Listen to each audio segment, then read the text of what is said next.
ce qu'il dit, il soutient par ses actes. Quand Dieu fait quelque chose, lui-même, il les soutient. C'est parce qu'il dit qu'il fait. Amen.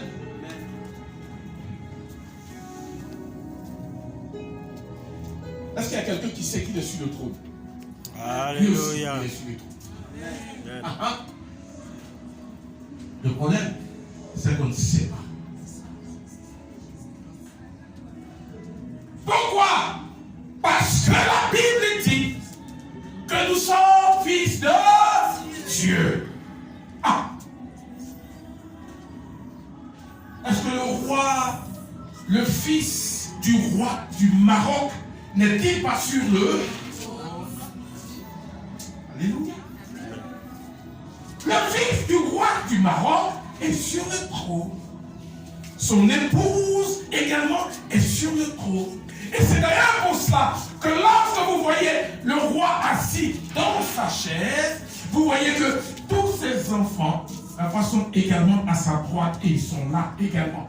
Et quand on parle, on dit, voici ceux qui sont au trône.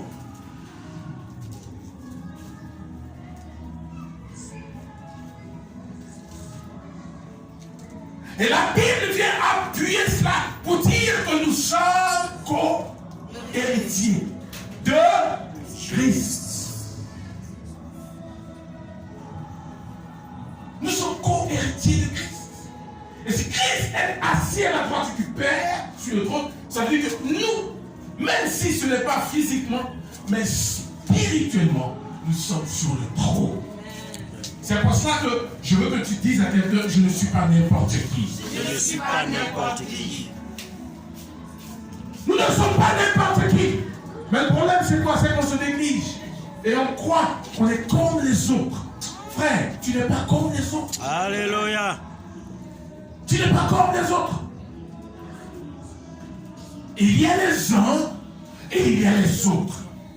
Et les uns sont ceux-là même qui sont sur le trône et qui ont été choisis par Dieu. Nous qui avons été oints par Dieu pour faire l'œuvre de Dieu, pour être avec Dieu. Nous sommes à part. Amen. Ésaïe ne disait-il pas que j'ai été quoi? Choisi. J'ai été choisi par Dieu. Pourquoi? Pour régner. Bon, prenez le livre de Ésaïe 61. Vous allez lire. Prenez le livre de Ésaïe 61. Vous allez lire. Si je dis là, ça partie, mais si vous écrivez vous-même, vous lisez, peut-être que ça rentre dans vos têtes.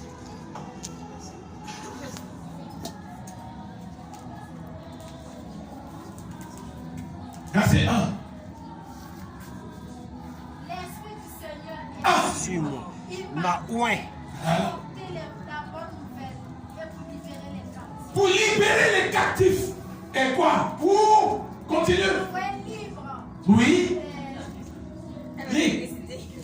Lis ça. L'Esprit du Seigneur l'Éternel est sur moi, car l'Éternel m'a point pour porter de bonnes nouvelles aux malheureux.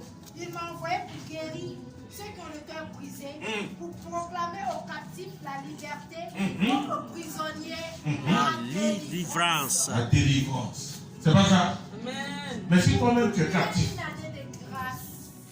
si toi-même tu es captif, tu vas libérer qui? Tu as vu un prisonnier libérer un prisonnier? Luc 18 aussi. Hein?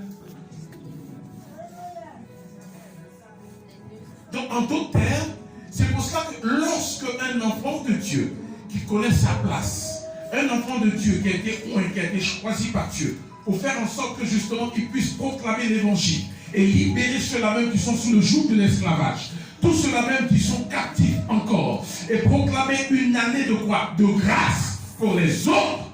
Lui là, il ne se comporte pas comme les autres. Le fils du roi de Maroc, tu vas là jamais le voir à la rue Princesse. C'est faux? Jamais. Tu ne vas pas le voir dans le bac en train de parler aux gens, insulter les gens. Non. Déjà, quand il est déjà enfant, on lui montre comment il doit marcher. Déjà, quand il est enfant, on commence à lui montrer comment il doit se tenir à table.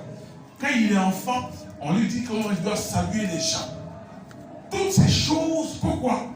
Parce que lui, il a une spécificité. Bien aimé, c'est parce qu'il est sur le trône. Dis à ton frère ce matin, ne descends pas du trône.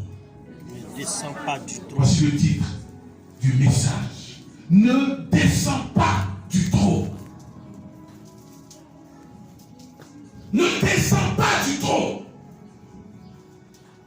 Je vais vous donner ce matin, le Seigneur va vous donner, et nous allons partir dans le livre de 1 Samuel. Quelqu'un à qui Dieu avait donné le trône et à qui Dieu a arraché le trône.